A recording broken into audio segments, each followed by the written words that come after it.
느헤미야 6장 14절.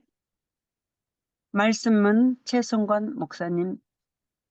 저는 목사이면서 기자입니다. 기자는 사실을 전하고 진실을 말해야 합니다. 근데 우리가 사실을 직면하는 일이 그리 쉬운 일은 아닙니다. 진실을 대할 수 있는 용기가 우린 별로 없는 것 같습니다. 그런데 사실과 진실에 근거한 정의 실현을 요구하는 경우가 많습니다. 교회가 정의를 실현해야 된다. 저는 동의하지 않습니다. 교회는 정의를 실현하는 곳이 아니라 죄인들이 모여 하나님을 예배하는 곳입니다. 이것이 예장 합동 목사이면서 기자의 고뇌입니다. 날마다 고민합니다. 그런데도 많은 목사와 장로들, 성도님들이 기자를 만나면 사실대로만 써달라고 많이 요청을 합니다.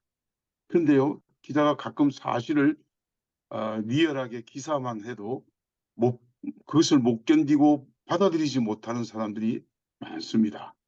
거기에다가 사건의 진실을 밝히고 정의 실현을 요구하면 사건 당사자들은 기자에게 돌을 던지거나 욕설을 퍼붓기도 하죠. 그 교회 분쟁이나 사건에 들어가면 기자들이 아주 살기를 느낄 때가 많습니다. 그런데 과연 사실을 말하는 것이 다 정의로운 일인가? 합당하고 옳은 일일까? 그래서 나온 말이 기자는 기사를 쓸 권리도 있지만 쓰지 않을 권리도 있다. 기자라고 세상의 모든 일, 교회의 모든 사건을 다 기사화할 수는 없지 않겠습니까? 요즘 부쩍 신문 방송에서 그 목사들의 범죄를 폭로하고 있습니다.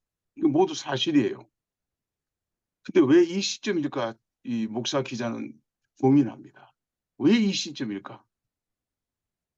왜 이 시점에 이 신문 방송에서 교회와 목사에게 상체기를 내고 있을까? 아마 내년 4월에 있을 그 총선 때문이지 않을까, 그렇게 조심스럽게 예언해 봅니다.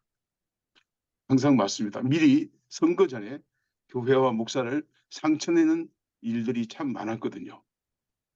그 사실이지만 아, 그 합당하지 않다, 그런 생각을 합니다. 느헤미야 4장에서도 대적들은요, 예루살렘 성벽을 건축하는 유대 사람들을 비웃고 업신여기고 욕하면서 사실만을 말합니다. 저들이 건축하는 성벽은 여우가 올라가도 곧 무너지리라. 사실입니다. 나약한 유다 백성들이, 이스라엘 사람도 아닙니다. 유다 백성들이 성을 건축하는데 대적들은 비웃습니다. 무너진다. 아무리 싸워도 무너진다 하고 비웃고 욕합니다. 그러나 옳지 않습니다. 사실을 말한다고 다 옳지 않습니다. 한 기자가 있습니다. 예, 그 기자는 어, 이, 이 사실을 자주 말합니다. 어유, 국장님, 어유, 얼굴이 부었습니다. 뚱뚱해졌습니다. 세워야겠습니다. 그래서 왜 이 기자는 이렇게 사실을 말할까 하고 고민을 했더니 미숙해서 그렇답니다. 보이는 대로 이야기하는 것은 다 미숙한 자들이 하는 일입니다. 고민하지 않죠. 왜 이렇게 대적들이 사실을 말할까요? 두려움을 안겨주기 위해서. 사단이 종종 사용하는 방법이거든요. 너 자신을 봐라 하고 나를 보고, 이 죄인이 나를 보고 내가 두려움을 갖기 위한 그런 목적인 것입니다. 그래서 우리가 지금 하고 있는 하나님의 일이 아무것도 아니라는 그런 두려움을 안겨줍니다. 그 두려움을 안겨주어 하나님의, 지금 우리가 하고 있는 하나님의 일을 손을 놓게 만드는 것이 사단의 목적입니다. 그러면 이 두려움을 극복하는 일은 뭘까요? 지금 하고 있는 하나님을 계속하는 것입니다. 멈추지 말고 계속하는 것입니다. 꾸준함, 아멘. 꾸준함, 그것보다 큰 힘이 없습니다. 느헤미야도요, 역사를 멈출 수 없다고 믿음의 일관성을 보여주었습니다. 아멘. 시대는요, 그 어느 때보다도 믿음의 일관성, 한결같은 믿음이 필요한 때입니다. 저도 지금 굉장히 흔들리고 있고요. 목사로서, 기자로서 뭐 흔들릴 것은 다 흔들리고 지금 하나님의 은혜를 구하고 있는 그런 입장입니다.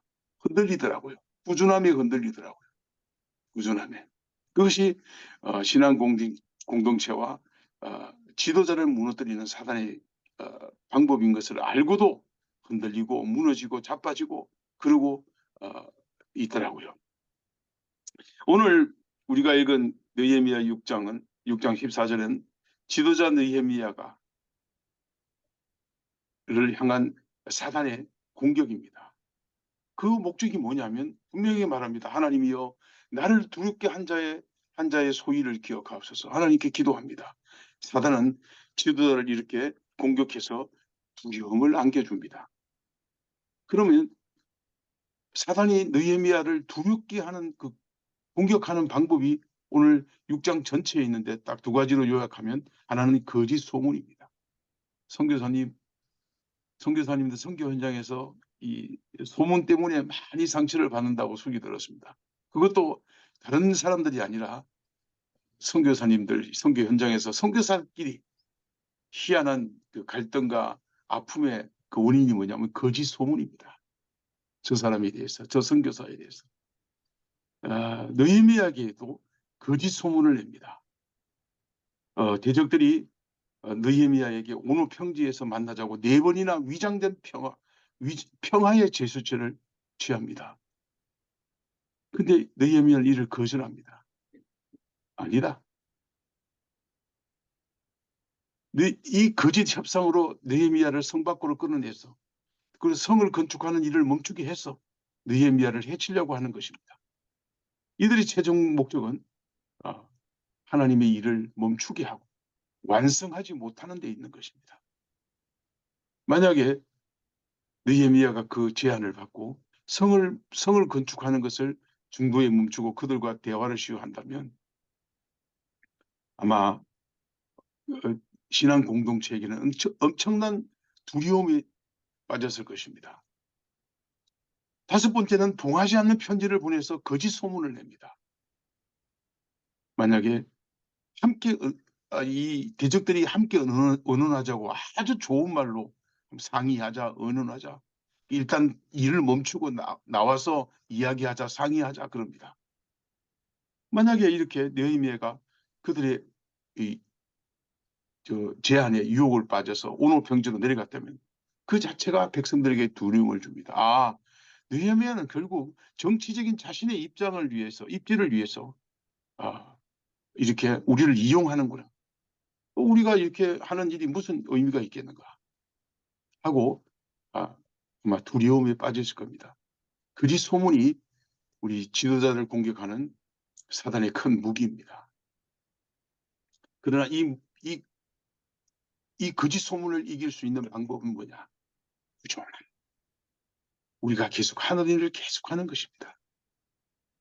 특별한 하나님의 인도와 하나님의 은혜가 있기 전에 계속해서 그 일을 하는 것입니다. 멈출 때도 있습니다. 쉴 때도 있습니다. 그러나 느헤미야의 방법은 낮에는 밤에는 창을 들고 검을 들고 대적들을 경계하고 낮에는 열심히 일하는 것입니다. 열심히 일하는 것. 영적 경계심을 더 우리는 키워야 하고 더 하던 일을 계속하는 것이 거짓 소문에 대한 우리의 지도자의 모습일 것입니다. 두 번째는 거짓 예언입니다. 그 뇌물을 받고 이 선지자들이 이스라엘 지도자에게 거짓 두려움을 주기 위해서 거짓 예언을 합니다. 우리가 너를 암살하러 갈 테니까 너는 내게 말하는 하나님, 네가 믿는 하나님께 피하라. 성소에 피하라. 다 어떤 선지자와 백성들은 그게 숨었습니다. 그 함부로 들어갈 수 없는 곳인데 자기 목숨을 위해서 그것을 성소를 침범하고 더럽히는 것입니다. 십자가에서 내려오라 그럽니다. 네가 하는 일을 그만두라 그럽니다. 그러나 느헤미야는 지금은 피하는 시기가 아니고 지금은 도망가는 시기가 아니고 일을 멈추는 시기가 아니라고 대적들을 대적하고 하나님이 일을 계속합니다. 너는 살아야 될 것이 아니냐. 이 작은 일 때문에 네가 희생되면 다시는 이 하나님의 일을 네가 할 수 있겠는가? 네 목숨을 보존하라. 일단 보존하라. 네가 말하는 하나님의 성소에 피하면 너는 살아남을 수 있을 것이다. 그렇게 유혹합니다. 만약에 느헤미야 지도자가 성소로 하나님의 성소로 피했다는 소문이 나면 아마 신앙 공동체의 백성들은 그 결속력은 단번에 무너지고 아마 일이 중도에 끝날 것입니다. 그런 일이 실제로 있었고요. 그러나 느헤미야는 이렇게 고백합니다. 내가 지금 하는 일은 참 중요하다. 네가 보기에는 별거 아닌 것 같아도 참 중요하다. 우리는 지금까지 너희도 없어도 잘 살았다. 너 뇌물 받고 거짓 예언하는구나. 그래서 나를 두렵게 하는구나. 너는 하나님이 보내신 자가 아니다. 라고 대적들을 대적하며 물리쳐 버립니다. 대적들의 목표는 간단합니다. 느헤미야와 유다 백성들이 예루살렘 성벽을 건축하는 일을 멈추게 하는 것입니다. 우리의 일을 멈추게 하는 것입니다. 그러나 그 일은 하나님의 일입니다. 하나님이 반드시 이룰 것입니다. 그렇게 이루어 가셨습니다. 아멘. 그러나 대적들은 그 일이 하나님의 일인 줄을 알면서도 하나님의 권세를 믿지 않고 그냥 부들부들 떨기만 하면서 두려워하면서도 두려움을 그 하나님의 백성들에게 지도자에게 전가하는 것입니다. 그런 와중에 백성들과 동침하는 백성들이 적들과 동침하는 대적들이 참 많습니다. 이들은 영적 이중 국적자들이고요. 영적 산과 신앙의 이중 논리자들입니다. 이들이 잘 말하는 것이 뭐냐면 객관적이라는 말입니다. 객관적이지 않아야 될 사람들이 객관적이라고 말하면서 신앙 공동체를 오염시키고 지도자를 공격합니다. 이 교회 분쟁이 일어나면요. 문제가 일어나면 많은 사람들이 3분의 절반 정도가요. 우리는 객관적으로 제3자를 지켜본다고. 자기 교회의 문제인데도 지도자에게 산발적 뛰어나고 신앙 공동체가 고통을 받고 있는데도 그냥 바라보는 사람이 한 40% 정도 됩니다. 통계적으로. 그들은 객관적으로 말합니다. 항상 객관적으로 말합니다. 객관적으로 말할 세상에는 객관적인 게 없습니다. 그러나 객관적일 수 있겠습니까? 지도자를 협박하고 두려움에 떨게 하는 것은 사단의 전략입니다. 우리는 객관적으로 말해서는 안 되고요. 영적으로 그렇게 간음해서도 안 됩니다. 느헤미야를 흔들고 눈을 흐리게 해서 결국 하나님의 일을 중단시키는 것입니다. 그럼에도 불구하고 하나님은 하나님의 일을 이루실 것입니다. 아멘. 성벽은 완성될 것이고 완공이 될 것입니다. 아멘. 하나님의 일을 우리는 그래서 하나님이 어떻게 지도자를 통해서 백성들을 통해서 신앙 공동체를 통해서 하나님의 일을 이루고 나가시는지를 알 것입니다. 하나님의 일은 하나님이 이루실 것입니다. 아무리 아멘. 지도자를 공격해도 하나님의 일은 하나님이 이루실 것입니다. 하나님의 비전으로 하나님의 마음을 소유한 하나님의 사람들은 하나님께서 이러한 인간사를 주장하시며 이끄심을 믿고 그 하나님을 붙들고 끝까지 가야 합니다. 오늘 이 말씀은 어, 어, 여러분들에게도 의미가 있겠지만 저에게 특히 더 의미가 있습니다. 꾸준함, 그 일로 하나님의 일을 계속해 나가기를 간절히 축원합니다.